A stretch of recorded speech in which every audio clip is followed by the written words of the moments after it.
હે આજે પરધાન હે બોલાવે રાજમાતા આવજો રે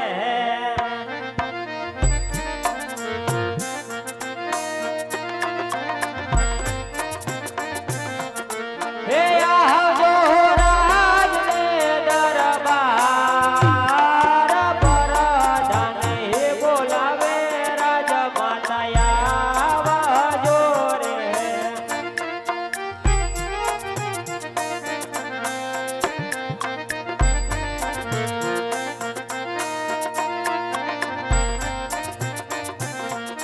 હે રાજમાં પૈડા તમારા કામ પરધાન હે બોલાવે રાજમાતા આવજો રે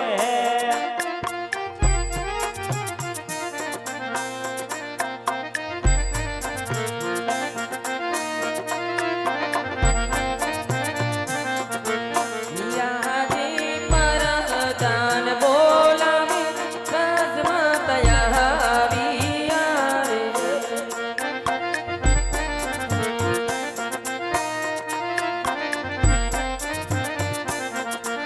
યાવા વીર રંગીલા મે હેલ પરદાન હે બોલાવે રાજમાતા આવ્યા રે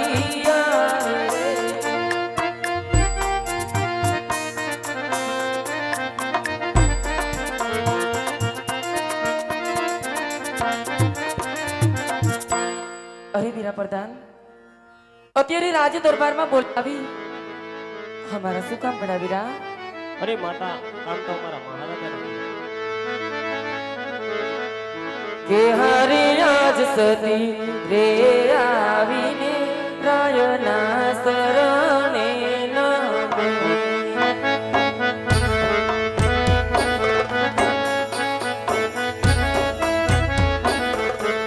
નામનું કરે વારંવાર આજ સતી રે આવીને સ્વામીના શરણે નમે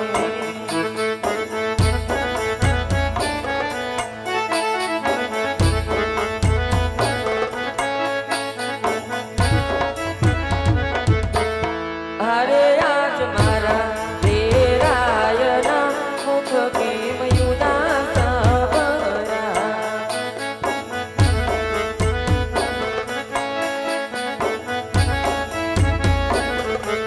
યાવા તમને સેના પડ્યા દો આજ મારા દેવ સ્વામીના મુખ કેમ ઉદાસ ભરા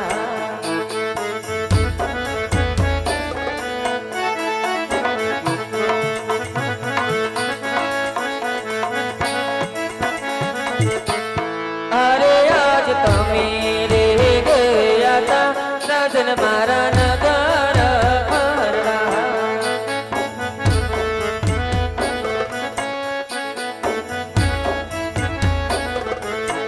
નગરમાં કોણે કરાય અપમાન આજ તમે રે ગયા તા રાજન મારા નગર ફરવા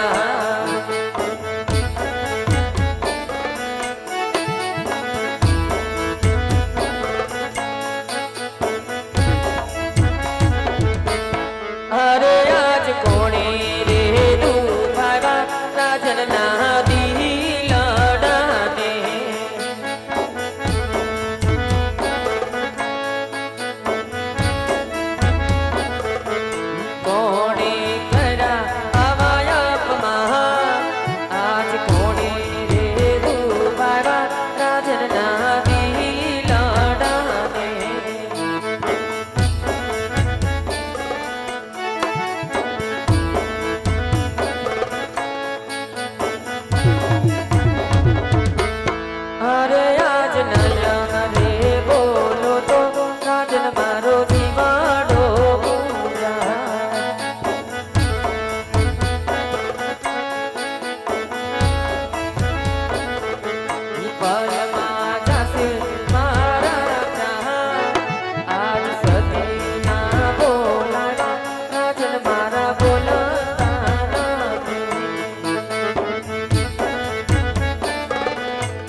સતી મારા સાંભળો રે આજે રાજાના કહીને એ નારાયણ સાંભળે રે.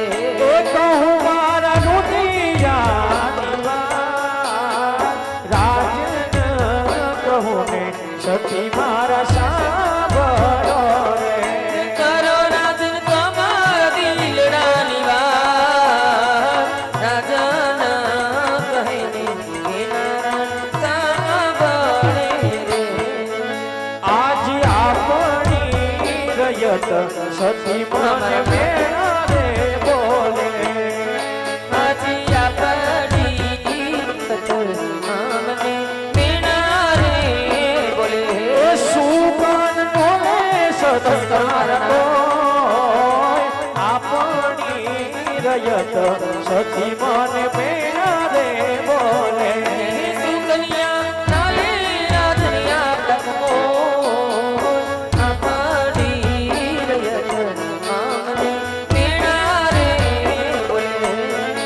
આજ જીવવા તારે મરવું પ્યારું ને લાગે આવું જીવાવા કરતા રે મરવું રાજન વાલું વાલું લાગે. એ પૈણવાનો ભાગ્યો અવતાર જીવવા તારે મરવું પ્યારું ને લાગે નથી માર ખોળાનો કૂદનાર જીવવા કરતા રે મરવું રાજન વાલું વાલું લાગે. હા મારા નાથ, આજે તમે કહો છો કે વાવણી જાતા ખેડૂત ભાઈઓ પાછા વળે, આજ આણ લે જાતા રાયકા ભાઈઓ પાછા વળે. અરે મારા નાથ, આજે ડગલે ને પગલે જો કદાચ આપણી આ રયત મેળા બોલતી હોય તો આજ આપણી આ રયતને આપણું સંતાન સમજે છે ને. તો મારા નાથ, આજે આપણી આ રયત એ વાતથી ક્યાં અજાણ છે કે આજે રાણી રે કહે ને રાજા સાંભળો રે.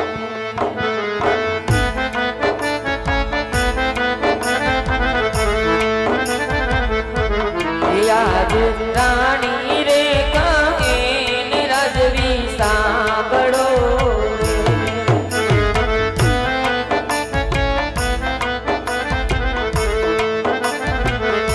કે કરું લાલડાની વાત, કરું મારા મનની વાત, આજે રાણી રે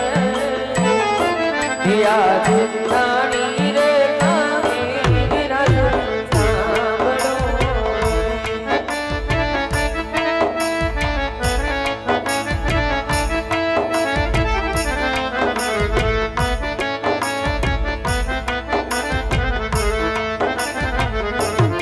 આજે રાણી રે કહે ને રાજન સાંભળે હા મારા નાથ,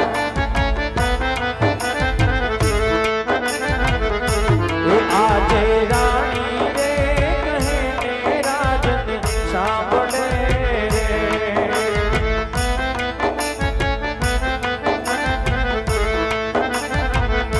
કહી ગયો તમારા દલની વાત, કહી ગયો તમારા મનની વાત, આજે રાણી રે કહે ને રાજન સાંભળે રે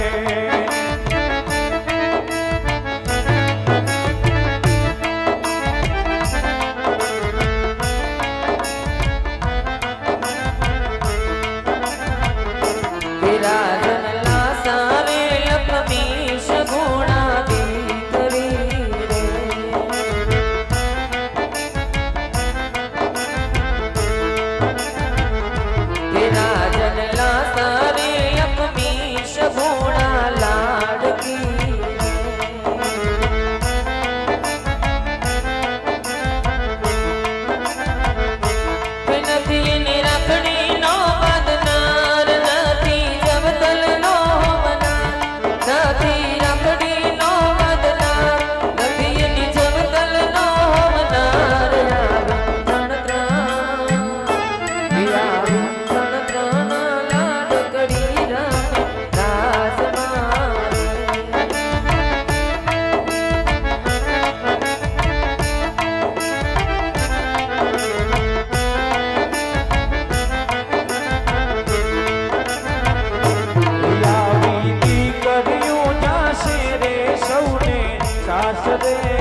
જોગ માયાને પણ ઝાંખી પાડે એવી જગદંબાજી એવી તડતણ દીકરીઓ રાજમાં રમતી હોય આજ એમ છતાં આપણે વાંચે શા માટે કહેવાય મારા નાથ? શા માટે કહેવાય? હા સતી, એ વાતને તો આખું જગત જાણે છે કે લાસા લક્ષ્મી અને સગુણા જગદંબાને ઝાંખી પાડેવી તહન તહન દીકરી આપણા રાજમાં રમે.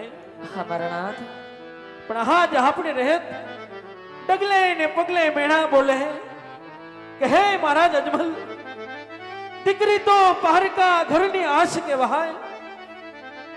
દીકરીને જો હાજ પ્રણાવો તો કાલ પોતપોતાને સાસરે ચાલી જાય.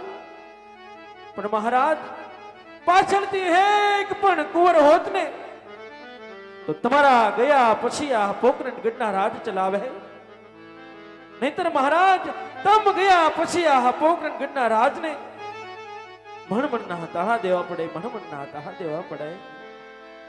આજ આવી રહેત જેને આપણું સંતાન સમજીને સાર સંભાળ લેતા હોય આજ એ જ રહેત એમ કહેતી કે હે મહારાજ અજમલ, અમે તો ભગવાનને નથી જોયો પણ કદાચ ભગવાન તમ જેવો તો નહીં હોય ને. એવી રહેત જહાજ મને મેણા બોલતી હોય અને મારા અવળા સુખને લેતી હોય તો આવા મેણા હાજ મારાથી સહન ન થાય. માટે આજ મેણાને ભાગવા માટે અને કાયાનું કલ્યાણ કરવા માટે આજ મારે વન જવું છે. માટે તમે મને હરખેથી વન જવાની રજા આપો સતી, વન જવાની રજા આપો. અરે ના મારા નાથ, આજે વનમાં તો તમને હું નહીં જવા દઉં. અરે મારા નાથ, આજે તમે જાણો છો મારા નાથ, આજે આપણી રૈયત પણ જાણે છે કે કાલ સવારે રંગ મહેલમાં રમતી રમતી આપણી લાડકી સગુણા આજે 18 વર્ષના ઉંમર લાયક થયા છે મારા નાથ.